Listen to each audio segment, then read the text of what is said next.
So as the deity AI is beginning to immediately settle their second city, we're kind of seeing where these nations are going to kind of form and where exactly they're going to stay for the rest of the game, because that second city really kind of tells a lot about most of the empires we're going to see within this campaign. So as we can see in the British Isles, things have settled down. I'm really interested to see which civ is going to get into Ireland first. More than likely, it looks like Elizabeth is going to get there first, and she's going to have access to a lot of pearls. As well as the deer, the amount of food that is within Southern Ireland is pretty good. She'd have access to a river. That would be interesting. I don't think the Celts know exactly that Ireland is over this way. I think they're too focused on these crabs. They actually might even settle another city up north, or maybe in Scandinavian regions. Now, in terms of the Scandinavian region, though, we saw in part 1, we saw that Denmark got totally blocked here, and Sweden automatically went with the super douchebag move. I mean, really strategic, very, very smart, and I think within the first few videos, we can kind of almost count out Denmark. Denmark already doesn't start this game off with a very good unique ability, so I mean, to be kind of stuck with only one city for who knows how long. I'm sure probably a pretty long ass time. He's gonna have to it's gonna take him a while to get the technology for his units to be able to embark, and he might not even get into Europe. He might say it is just a one city for the next maybe 50 turns. I mean, because who knows where the cultural boundaries of Sweden are gonna grow. He could totally lock off. Sweden could totally lock off Copenhagen, and Denmark, I think, from one video is already gone. Now, an interesting region that I've been talking about quite a lot I talked about this quite a lot in part 1, is the Iberian Peninsula. This is a really, really interesting location just because these two civs are locked off. It's 1v1. 1v1, bro. Portugal versus Spain. Now, as you can see, Spain immediately went for Eastern Iberian Peninsula, and they're going to grab a lot of crabs, and I actually think that was probably the best choice for them. Even though we talked about the Rock of Gibraltar being done, just down south here, we know that the AI doesn't function well with a lot of gold. They just don't know how to manage it. So I think they went with the right location. The only problem is if Portugal and Maria decides to, be totally a douchebag and grabs the Rock of Gibraltar from Isabella. We could see that. We definitely could possibly see that, and I am sure that we're probably going to start to see Portugal and Morocco. Morocco has also got their second city up, and it is a coastal city, which is interesting. As we know, these two regions, Portugal and Morocco, very good at trade routes. That's their unique ability. They've got a lot of, they're geared towards trade routes, and we might see a lot of trade between these two. It's interesting that also they didn't settle Porto on the coast, which is an interesting choice. They decided to go for the river and the double wheat. Actually, they might even get 3 wheats. More than likely, they will. They're going to get horses, but yeah, they actually, I think they're just outside of range of these pearls. Interesting choice there to settle Porto. We're going to have to double check on that region later on. Carthage, again, is a favorite, I think, to be one of the biggest civilizations within this game. She does have her second city, and I think she is going to focus mostly on Northern Africa for now. I don't think, even though we did predict that she might go up into maybe Sardinia, maybe Sicily, but I think she's going to probably kind of go and grab these two dyes, the gems. I mean, there's a lot of extra luxuries out here for her. She actually maybe not the cotton. The cotton is too much in the middle of the desert, I believe. And in terms of score, technically, I mean, this doesn't really mean that much because we're so early on, but in terms of score, William has actually pulled ahead at 77 points. I mean, he's not necessarily doing amazing, but he does have 2 cities down, and I think, I'm guessing maybe his population is number 1. I mean, who knows how the score really functions. It's only turn 13. You can't really base anything on score just yet. Now, the Ottomans, I'm very excited to see what's going to happen, the interaction between the Ottomans and Greece and the Ottomans and Babylon. We talked about in part 1 that we really think that the Ottomans are going to be the only civ that has the possibility of stopping Babylon because they're the only ones that can reach them. It's going to be interesting, but the thing about Babylon is that they are one of those civs that get better with time. Just like Poland, just like my favorite Poland, they're going to get better with time. Babylon doesn't start off super strong, although when they get up the Great Walls of Babylon and they get up their unique ability, their unique units, they do have some very good archers. They can defend their territory very well. the Ottomans are going to have to throw a lot at them. Their Janissaries could be pretty useful. Their Janissaries could be pretty damn useful, but that's not going to be until the middle of the game when Babylon really starts to begin, I guess, their unique ability, and that's going to be big for them. Their unique ability is going to be pretty huge for them. Right in the middle of the game is when I think Babylon begins to really break out. Good. I think Arabia, I'm definitely somewhat rooting for Arabia here. I like their location. More than likely, I'm not entirely sure what the strategical resources are of this map. Again, I don't have a lot of experience with this particular mode. I do have experience playing with the AI in a certain, in a European region, but in terms of this map mod, I don't know exactly where the strategic resources are going to end up. More than likely, I think we can all assume, it's safe to assume that there's going to be a lot of oil within this region.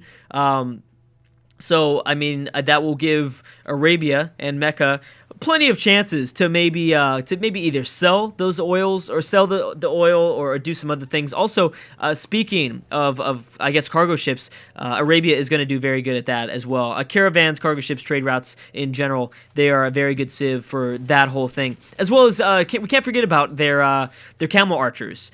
They're strong, but the AI isn't super good at using them, which is important. Greece is also going to get themselves it looks like a natural wonder.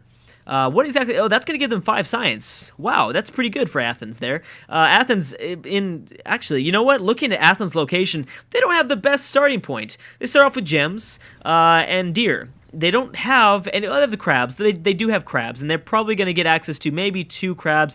They're okay. It's not the best, though, and they're really limited here. The Greeks, I think, are not going to do very well in this, unfortunately, just because they're locked off by a lot of the city-states. A lot of the city-states within the Balkans have really taken over a lot of their spots. And Greece's unique ability is tended to be friendly towards city-states.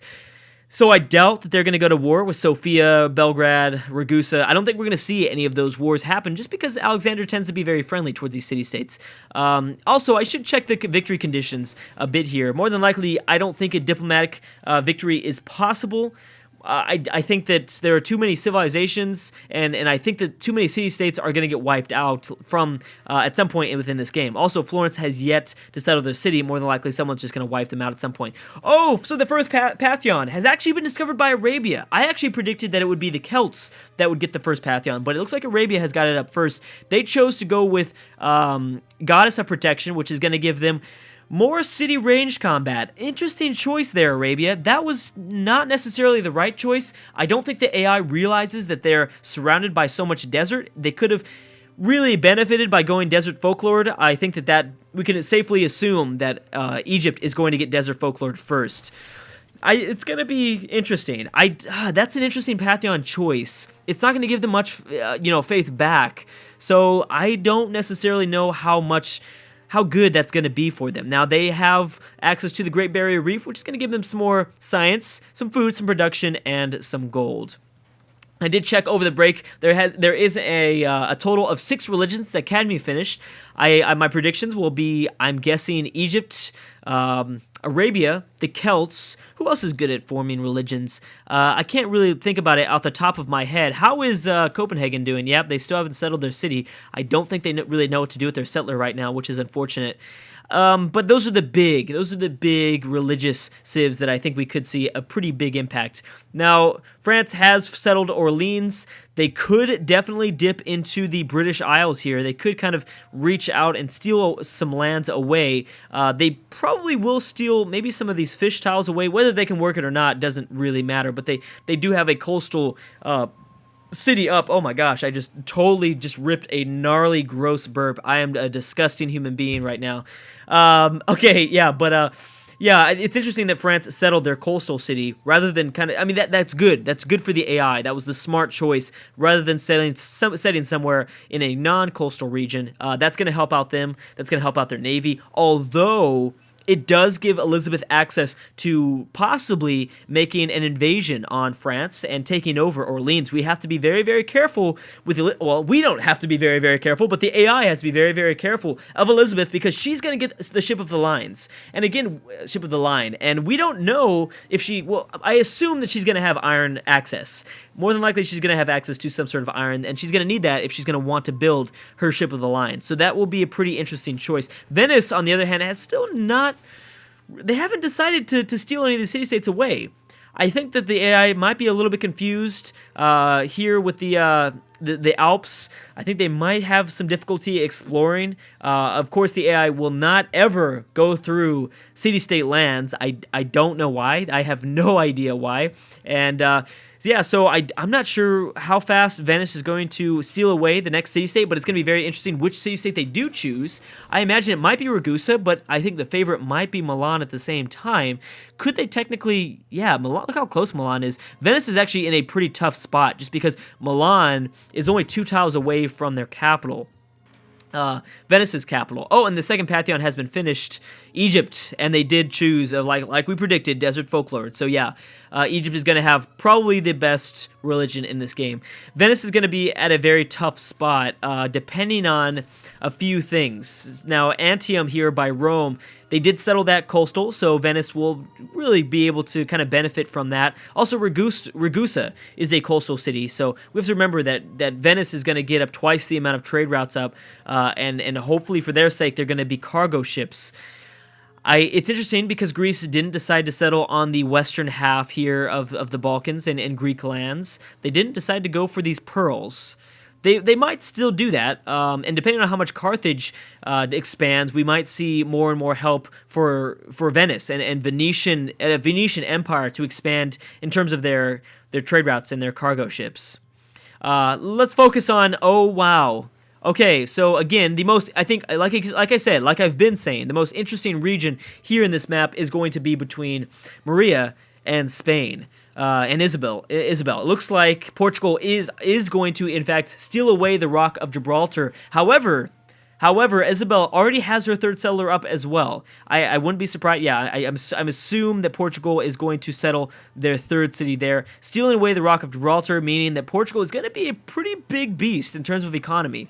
She's going to be pretty powerful herself because of her cargo ships that she's going to get ultimately. That'll be good. Russia actually got the next Pantheon, and that's actually she got the Messenger of God, which is going to give her more science.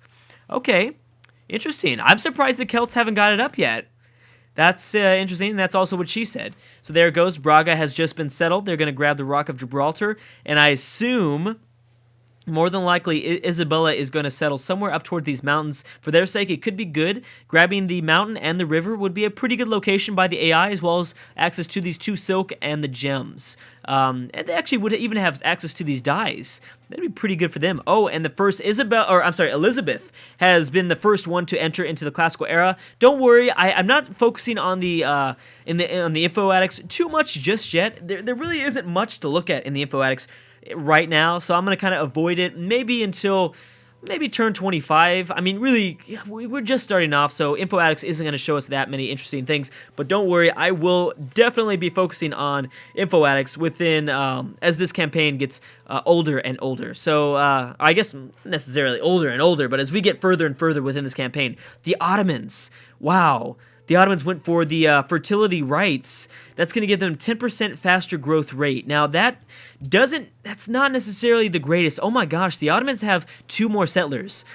The Ottomans are going to be very expansive. Holy shit. And Morocco's gotten up the first wonder, the Temple of Artemis. That's going to, the Temple of Artemis, actually. Temple of Artemis, that gives them even more food. Temple of Artemis is a pretty good wonder to get up.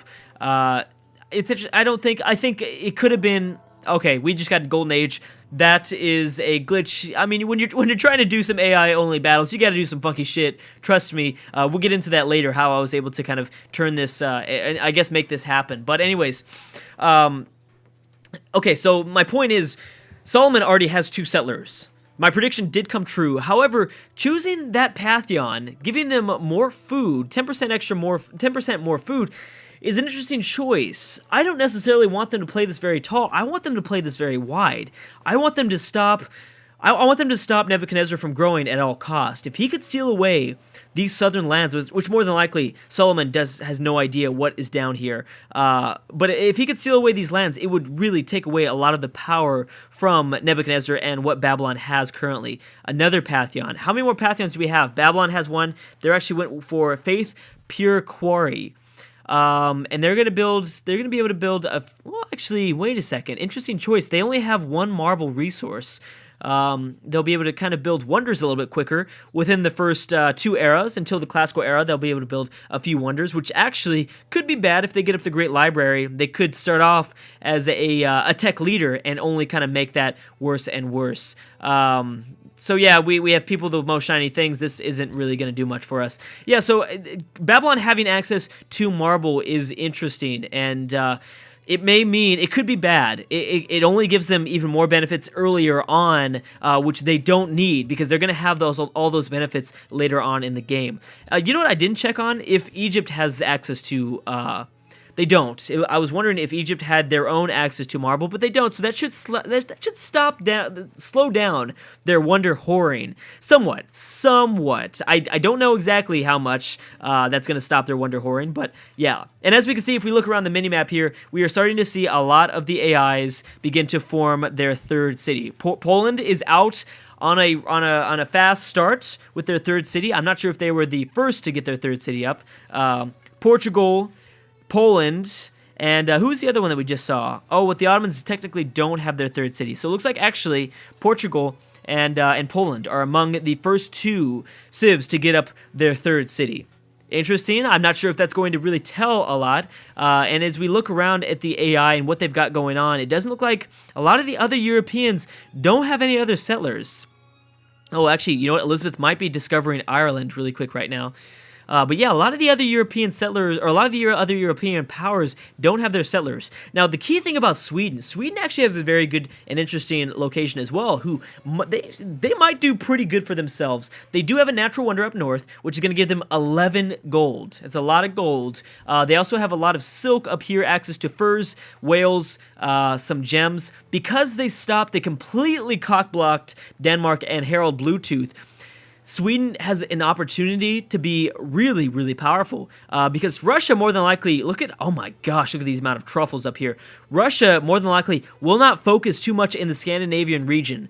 So Sweden really has anywhere that they can grow. Technically, Sweden should be considered some of my exterior civs from Europe. Kind of the group that I kind of settled as Carthage, Morocco, Egypt, Arabia, Babylon, Russia. Sweden does technically kind of fall within that category of being, actually, you know what? Maybe not, because Denmark actually managed to squeeze their settler through Stockholm and Sigtuna, and they might actually grab this natural wonder away from them. That would mean that whole strategy that I just talked about for Sweden would be kind of gone. It looks like it is. They won't technically be an exterior civilization because they won't technically, they might be stuck within Scandinavian regions.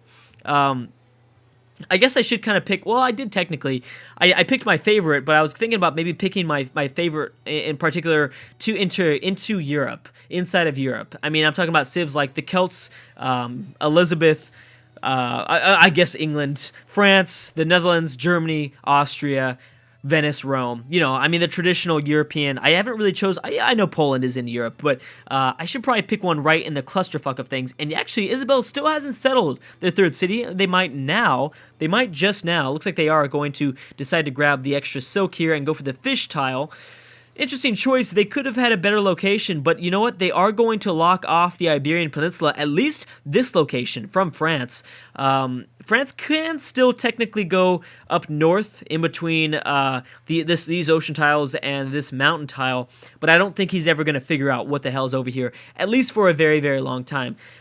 Really quick, in terms of score, looks like that is Morocco that has taken a step up, and I believe it's probably because of the wonder. Wonders give you a big boost in score, so I'm assuming because of the wonder that they just built is why they really kind of jumped out there. Solomon as well. Solomon just got up his third city, and he's actually going to get up his fourth city very soon. Yeah, look, there's his fourth city about to get settled right now. Solomon, you have such a big impact on this game. I don't think the Ottomans are going to win this game, but the Ottomans have a very, very big opportunity to stopping Babylon from winning this game and giving all the other AIs a chance. It's going to be pretty interesting to see how he deals with Nebuchadnezzar, and hopefully he deals with them sooner rather than later. Anyways, guys, I'm going to have to stop right there. We've made a lot of progress. As I said, we're going to kind of be going through the the turns quite quickly, kind of focusing on certain regions each turn, focusing on, what certain AIs are deciding to go for. But as we can see, I mean, it's only turn 28, and all this stuff has happened. It's 2,880 BC, and many cities have already been formed. We're seeing these nations begin to form, and it's looking pretty interesting. We're going to have a really, really interesting game on our hands here. I'm really excited, guys. I hope you guys are as well. Thank you so much for watching, and I will see you guys next time.